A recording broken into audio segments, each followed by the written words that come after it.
പാലക്കാട് ചെർപ്പുളശ്ശേരിയിലെ ലൈംഗിക ആരോപണത്തിന് പിന്നാലെ സിപിഎമ്മിനെ കുരുക്കിലാക്കി ആലപ്പുഴയിലും ലൈംഗികാരോപണം. സിപിഎം ജില്ലാ കമ്മിറ്റി അംഗവും ഏരിയ സെക്രട്ടറിയുമായ നേതാവിനെതിരെയാണ് സിപിഎം ജനപ്രതിനിധിയായ യുവതിയുടെ ഭർത്താവ് പരാതിയുമായി രംഗത്തെത്തിയത്.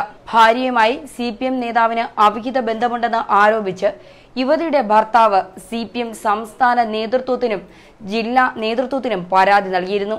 എന്നാൽ തിരഞ്ഞെടുപ്പ് സമവായമായതിനാൽ പരാതി ഒതുക്കി തീർക്കാൻ ശ്രമമുണ്ടായി. ഇതോടെയാണ് പരാതിക്കാരൻ നൽകിയ കത്ത് പുറത്തുവരുന്നത്. തന്റെ ഭാര്യയുമായി സിപിഎം നേതാവിന് 1.5 വർഷമായി അവിഹിത ബന്ധമുണ്ടെന്ന് സൂചനയുണ്ടായിരുന്നുവെന്ന് പറഞ്ഞാണ് പരാതിക്കാരന്റെ കത്ത് ആരംഭിക്കുന്നത്. കഴിഞ്ഞ ദിവസം വീട്ടിലെത്തിയപ്പോൾ ഇത് സ്ഥിരീകരിക്കുന്ന വിധം ഭാര്യയും നേതാവും ഇടപഴകുന്ന ചില കാഴ്ചകളും കണ്ടെന്നും പാർട്ടി വിഷയത്തിൽ ഇടപെടണമെന്നും കത്തിൽ പറയുന്നു. പാർട്ടി ന്യായത്തിന്റെ പക്ഷത്ത് നിൽക്കുമെന്ന് പ്രതീക്ഷിക്കുന്നുവെന്ന് പറഞ്ഞാണ് കത്ത് അവസാനിപ്പിക്കുന്നത്.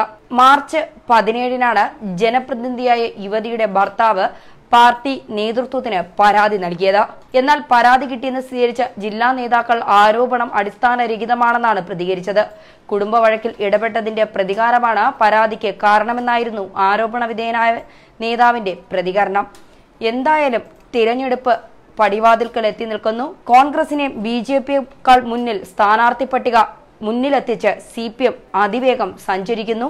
അങ്ങനെ തിരഞ്ഞെടുപ്പിന്റെ ചൂട് പടർന്ന് പന്തലിച്ച് സിപിഎം അങ്ങനെ അതിലേക്ക് ഇറങ്ങിച്ചെന്ന് മുന്നോട്ട് പോവുകയാണ്.